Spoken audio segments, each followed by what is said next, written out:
โอ้โหพี่น้องอ่ายูลุงมันมีมา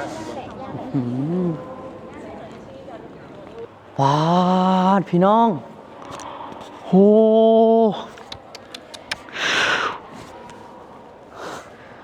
งามงามอีหลีพี่น้องปาดเด้อ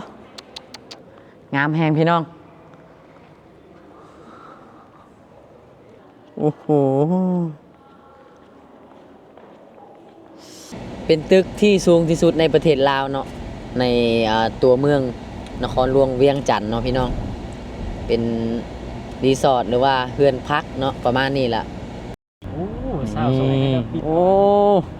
ปาดโคตรใหญ่เลยเนาะ5 โมงเบิ่งในรูปนี่คือวันน้อยๆนะพี่น้องทานร่วงเหรอปาดเดี๋ยว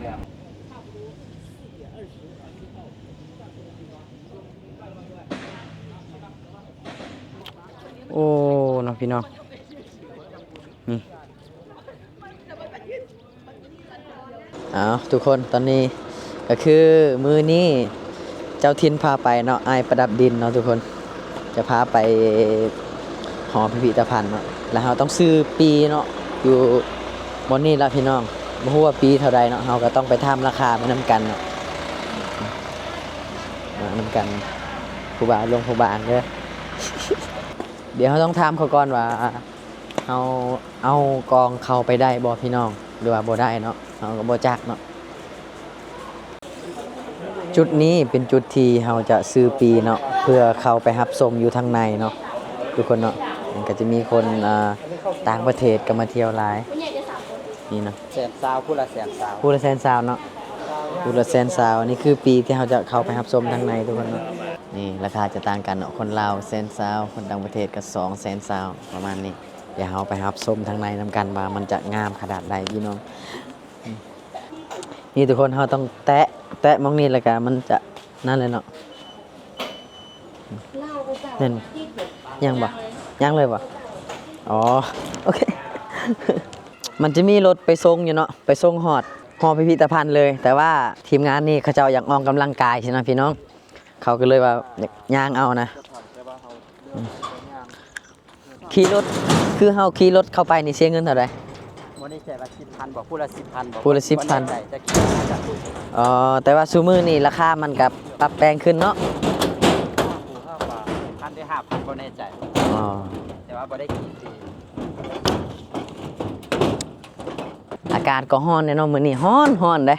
ตอนเช้านะโอ้ยฝนตกคิดว่าพายุสิเข้าเวียงจันทน์แล้วพี่น้องคิดว่าสิออกไปไสบ่ได้แหละแต่ว่ามันก็มาหยุดให้เนาะพอละเอกออกไปถ่ายคลิปทุกคนนี่แหละครั้งแรกของละเอกที่มาฮอดเวียงจันทน์นี่โอ้ถือว่ายากหลายเติบเลยเนาะทุกคนสำหรับละเอกนะนี่จะมีสบายดีถือว่าไกลเติบอยู่ได้เนาะจากที่เฮาซื้อปีแล้วก็ย่างไปฮอดหอพิพิธภัณฑ์มองที่เฮาจะเข้าไปนะ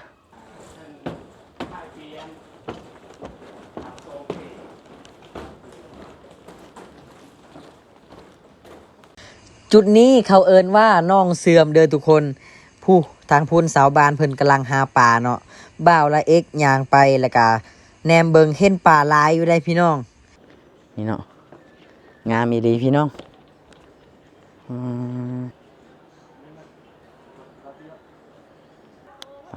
นักท่องเที่ยวก็เริ่มมาอีกพี่น้องเห็นบ่นี่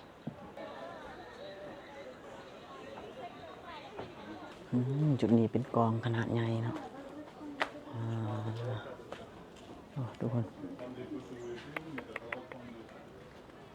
ว้าพี่น้องโห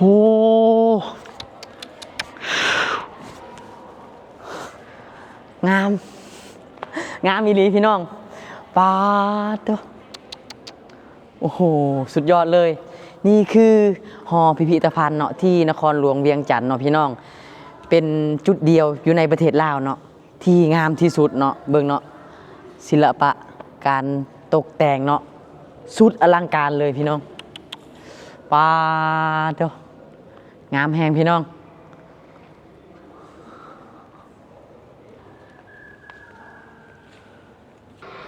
ป าดตัวพี่น้องเอ้ยปาดงามงามงามงามงามงามโอ้โห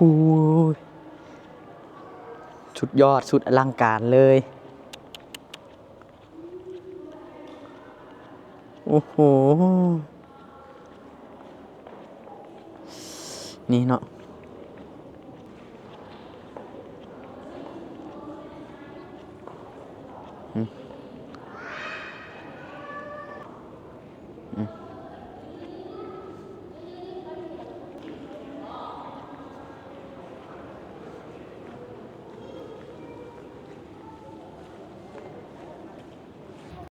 พาแนมไปจุดใดเขางามไปหมดเลยพี่น้อง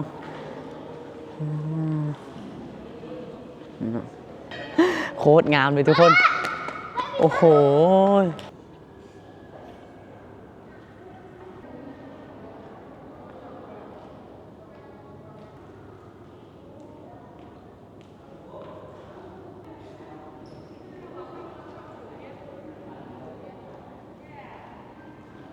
ว้าดโคตรงามเลย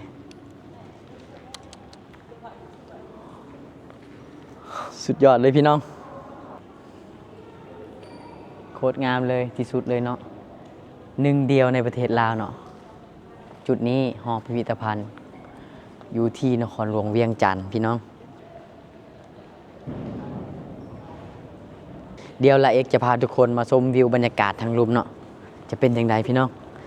จุดนี้เพิ่นมีคันไดเรือนเนาะให้นักท่องเที่ยวลงไปได้สบายเนาะโอ้ได้เลยมาทุกคนอู้สุดยอดเลยพี่น้องนี่เนาะโอ้ดูพี่น้องโคตรงามเลย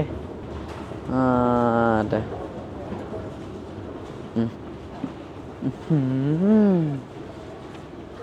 ว้า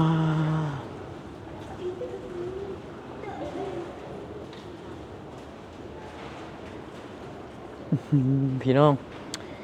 มีพระลายองค์เนาะอยู่ในนี้พี่น้องเอ้ยพระพุทธรูปนะพี่น้องศิลปะการตกแต่งของเพิ่นดูพี่น้อง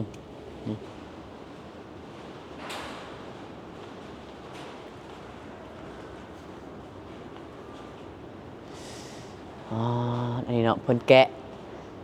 รูปนะอยู่ในต้นไม้ใหญ่เลยเนาะนี่เพิ่นแต้มเป็นรูปมีเฮือนมีต้นไม้มียังครบเลยมีคนเนาะทั้งนี้โอ้นี่พี่น้องมีพระเนาะโอ้สุดยอดเลยสำหรับผู้ใดที่เห็นคลิปนี้อยู่ฝ่ากมาเที่ยวเด้อพี่น้องเด้อสุดอลังการเลยมองนี่นะหนึ่งเดียวในประเทศลาวเลยเนาะที่นี้หอพิพิธภัณฑ์นครหลวงเวียงจันทร์ทุกคน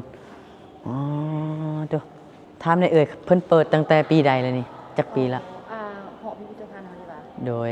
เปิดตั้งแต่เพิ่นเริ่มเปิดวันที่5 เดือน 1 ปี 2025จ้ะอ๋อแสดงว่า5ก็เปิดไม่ไหมเนาะ5ก็ปีปลายแล้วเนาะโอ้ปีปลายแล้วนี่คือเอ่ยเพิ่นเป็นพนักงานอยู่นี่เนาะพี่น้องนี่พี่น้องโอ้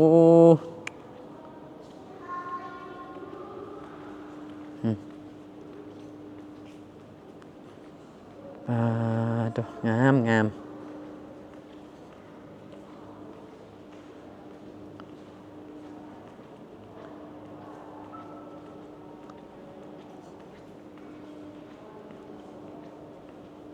โอ้ฝีมือนี่บ่ได้ธรรมดาเลยเด้พี่น้องการแกะหูปแกนไม้จังซี่มันแกะเป็นหูปพระเบิ่งเอาพี่น้องนี่ป้าดูมันแกะได้จังไดเนาะพี่น้องเก่งแต่ว่าหูปพระโคตรลายเลยนี่เนาะ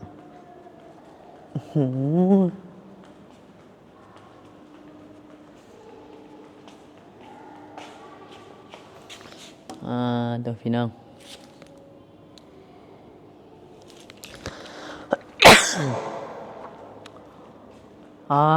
สุดยอดเลยทุกคนเอ้ยจะมีพนักงานเนาะที่เข้ามาดูแลตลอดดูแลเทคแคร์เนาะ อ๋อนี่อู้โคตรงามเลยทุกคนเนาะนี่เนาะมาเบิ่งเอาพี่น้องความชำนาญแกะสลักไม้เป็นหูปพระเนาะของสร้างอู้คนที่เฮ็ดนี่ฝีมือบ่ธรรมดาพี่น้องสิว่าระดับโลกก็ว่าได้เนาะนี่เอ้ยงามแฮงอีหลีอันนี้เพิ่นแกะสลักไม้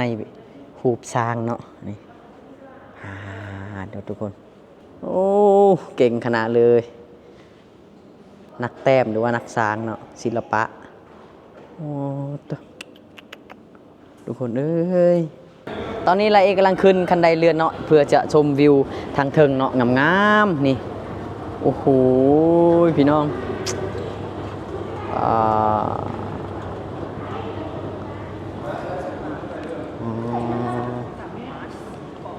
ยูรุมมันมีมาก คือในบรรยากาศตอนนี้เนาะคนก็เริ่มมาหลายพี่น้องเนาะคนกำลังมาเลยเนาะช่วงแรงๆแล้วก็ช่วงบ่ายๆเนาะคนมาเที่ยวหลายพี่น้องเอ้ยมาเด้อใครมีโอกาสมาเวียงจันทน์มาแวะให้ได้เนาะจุดนี้ทุกคนจุดประตูเข้าออกเนาะจุดนี้นี่คือบรรยากาศทั้งนอกเนาะพี่น้องเด้อวันนี้ฮ้อนเด้อพี่น้องเด้อออกมาทางนอกพอแดดออกล่ะสุดยอดเลยเนาะทางในนี่ถือว่าอลังการลายสุดๆเลยพี่น้องเอ้ยเนาะ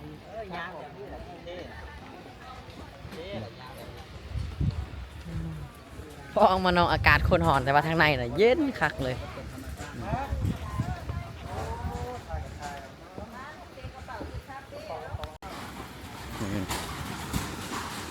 อากาศฮ้อนพี่น้อง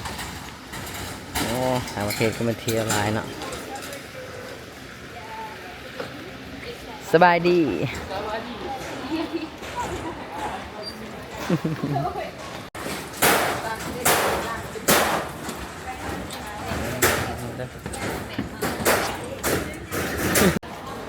พอออกมาจากแต่ในพุ่นเนาะชูนอกกับอากาศมันร้อนวันนี้เขาก็พากันกินพวกไอติมนี่เลยเนาะแต่คนกำลังต่อคิวเขากับมีหลายทุกคนตอนนี้เราก็ได้ออกจากหอพิพิธภัณฑ์เนาะเมื่อกี้นี้โอ้ได้ชมคักหลายพี่น้องมื้อนี้ก็มานำกันกับพวกอ้ายเพิ่นเนาะตอนนี้กำลังสิไปประตูไซแล้วก็พระธาตุหลวงเนาะทุกคนและอีกก็คือเห็นแต่ในรูปหรือว่าใน TikTok Facebook เนาะต่างๆแต่ว่ายังบ่ค่อยเห็นตัวจริงเนาะครั้งแรกในชีวิตเลยพี่น้องบ่ให้เว้าเลยเนาะรถนี่ต้องระมัดระวังเนาะถ้าคนบ้านนอกบ้านนาเฮาสิเข้าเมืองจังซี่เด้อพี่น้องเนาะเฮาบ่เรื่องกับถนนหนทางจังซี่มันจะเกิดอุบัติเหตุง่ายเนาะปาดนี่อาคารส่งเสริมกสิกรรมเนาะอยู่เวียงจันทน์พี่น้องโคตรใหญ่เลยโอ้โตเอาทุกคนก่อนที่เฮาจะไปชมประตูไซแล้วก็ถาดหลวงเนาะตอนนี้เวลา 11 โมงหรือว่า 12 โมงแล้วเนาะเฮาก็จะพาพี่น้องทุกคนแวะมากินข้าวเนาะคือเจ้าถิ่นเพิ่นพาไปมองกินข้าวห้านแซ่บที่สุดในนครหลวงเวียงจันทน์เพิ่นว่าเนาะเพราะว่าเพิ่นอยู่นี่เนาะเพิ่นจะฮู้จักว่าห้านใดที่แซ่บที่สุดนะทุกคนโอ้โตห้านหรูขนาดเลยทุกคนเบิ่งรถจักรเข้ามาเอ้ยเบิ่งรถนะ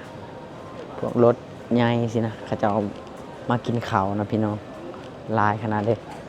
เขาจอดเต็มเลยแถวนั้นไทยดริลเดี๋ยวบ่าวลาเอ็กจะพาทุกคนมาเบิ่งเมนูเนาะหรือว่าอาหารที่ฮานลาบวิวมอเนาะนี่จะมีอย่างแหน่พี่น้องมีนี่ลาบหมูซีนไก่เนาะลาบซ้ำเนื้อลาบไก่ลาบนกกระจอกเทศก็มีเลยพี่น้องโอ้นี่เนาะอาหารก็จะประมาณนี้เลยเราสามารถสั่งตามในรูปนี้ได้เนาะอาหารตามสั่งเลยพี่น้องอันนี้ลาบแล้วสาวลาวเวียงจันทน์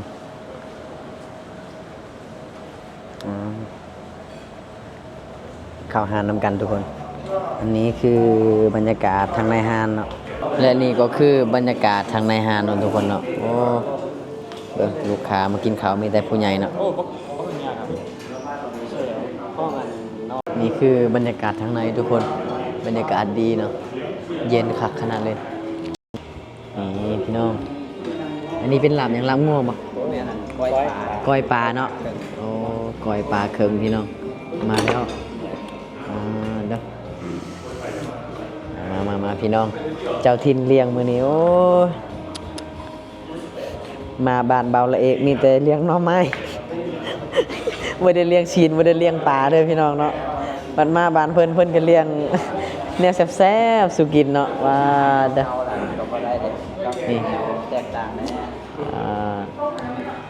มาพี่น้องของกินของอยากเนาะที่เฮาสั่งตอนนี้มาฮอดแล้ว ได้เลยนะ อันนี้น่าจะเป็นซุปผักบนหรือว่าซุปผักเนาะอันนี้ก้อยปลาอันนี้เขาเอิ้นว่าหยังนี่บ่เคยกินลวกผักซื่อ จำเจียว ๆโอ้โอ้ยเนาะพี่น้องนี่ มันเอาพวกอันนี้กินแต่ผัก บ่จักเลยเด้อนี่ มาเมืองกินอะไร โอ้ คนบ้านนอกหมดนะนี่คนบ้านนอกนี่แต่ก็มีคนในเมืองได้หนึ่ง อาหารซุปผักที่เวียงจันทน์เนาะบ้าสเดินทางมาจากสิโปนมากินซุปผักอีเวียงจันทน์นี่ มาเด้อมันสิเป็นจังใดพี่น้องครั้งแรกเนาะแล้วก็กินลวกผักเนาะอันนี้เขาเอิ้นผักหยังนี่ อะไร อัน มอกโกลี่ป่ะ บรอกโคลีบ่ บรอกโคลีตัวนี้หวานซุปรวมได้อันนี้นะ อ๋อ ตัวนี้หวาน แม่นบรอกโคลีเนาะอันนี้มักทั่วคนละติบเลยพี่น้องนี่ข้าวเหนียวฮ้อนๆนี่ คนใหญ่แท้ เด้อให้คอย เอาไปกินรถป่าเจอกันได้ มาพี่น้องเด้ออารถนี่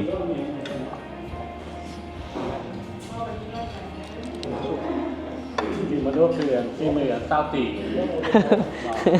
คนละอย่าง ตาอะไรวะตาแบบประมาณดาว เป็นอะไรอ่ะ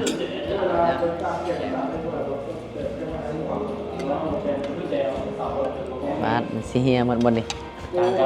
ต่างกับเมียแดงเนี่ย ต่างแล้ว จะได้แซ่บให้รักษา นะพี่น้องสุกพักโอ้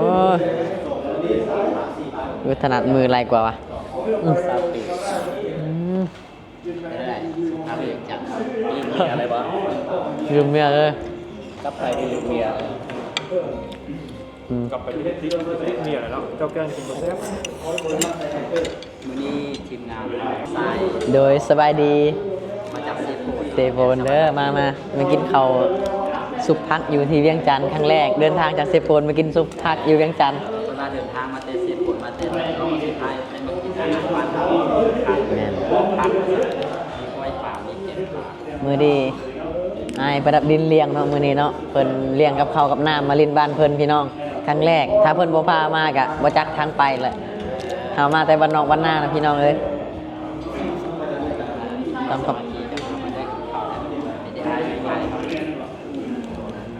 ซุปผักเนาะ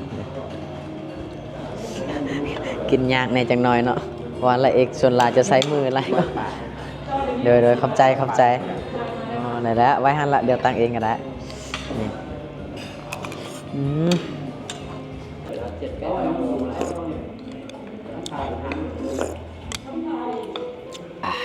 แซ่บข้าวเหนียวฮ้อนๆเนาะเบิ่งเอาทุกคนหลังจากกินข้าวแล้วเนาะเขาก็มาล้างมือมาเบิ่งเนาะกอกน้ำบานเขา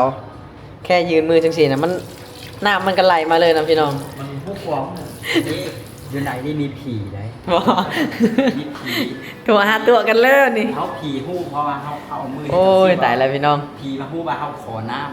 ำก็เลยว่าออกน้ำไม่ออกมา เดี๋ยวคนเบิ่งเอาเนาะแล้วเอกวาซิโกตตัวนี้นะพอดียืนมือออกมาหน้ามันไหลออกมาเห็นบ่นี่รู้จักเลยนี่ ฟักบอก เห็นบ่เอ้าจะเห็นบ่พี่น้องตายโอ้ยเนาะมาดิหลังจากกินข้าวแล้วฮะก็สิได้ขึ้นรถแล้วก็ไปทานล่วงเลยนะบัดนี้ทุกคน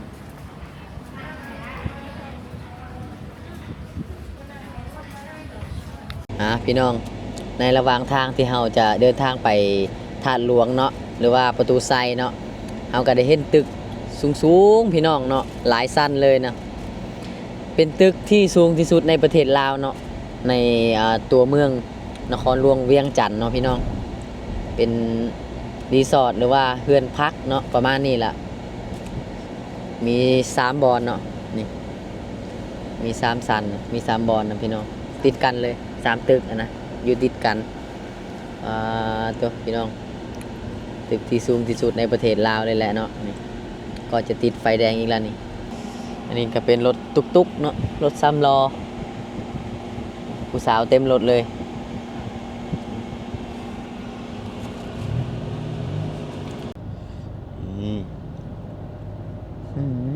โคตรสูงเลย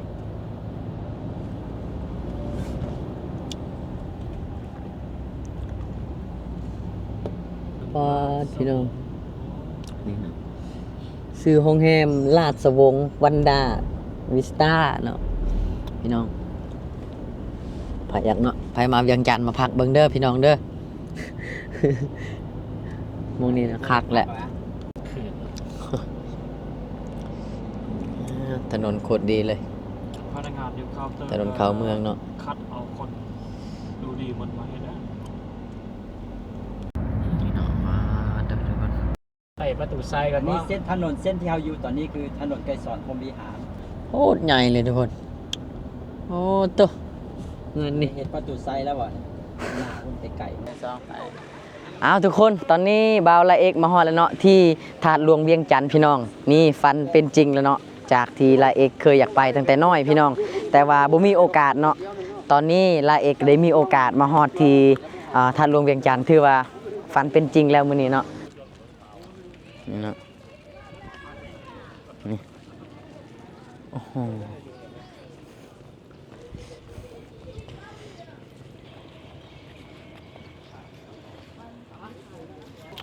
โอ้น้องพี่น้องนี่ถ้าไผมานครหลวงเวียงจันทน์แล้วบ่มาฮอดจุดนี้ก็ถือว่าไปบ่ฮอดเวียงจันทน์เพิ่นว่าพี่น้องเนาะกรณา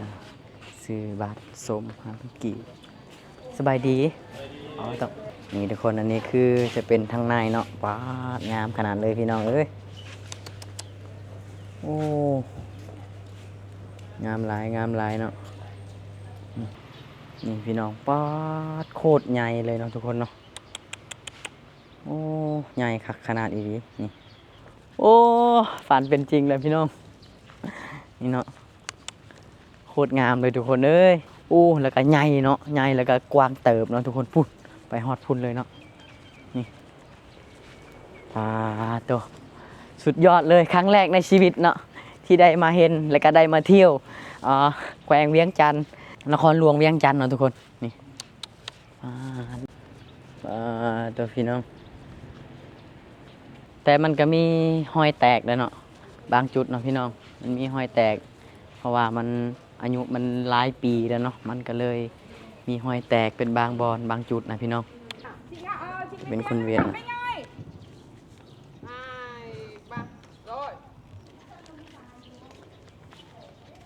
นี่เนาะพระธาตุหลวงนี่คือจุดที่เป็นสัญลักษณ์ของประเทศลาวเฮาเนาะทุกคนก็คือพระธาตุหลวงนี่แหละอากาศร้อนเนาะแต่ว่าคนก็เริ่มมาเรื่อยๆเลยเนาะจะเข้าก็มาเที่ยวประเทศลาวหลายอยู่เนาะคนต่างประเทศตัว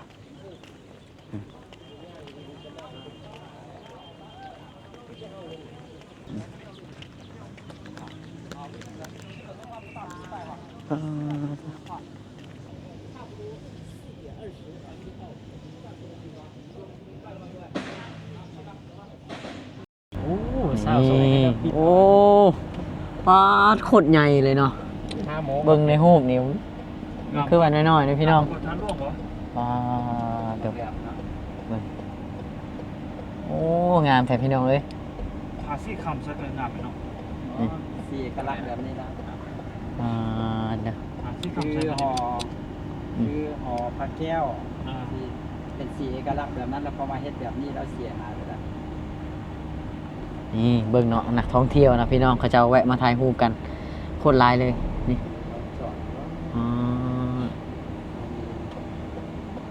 ไผมาเวียงจันทน์ก็ต้องมาให้ได้เนาะจุดนี้บ่พลาดเลยพี่น้องเอ้ยนี่อืม ผู้เศร้ากลับมา แม่เราก็มา แม่กลับมา เลี้ยงใจแม่เราเลย อ่ะโอ้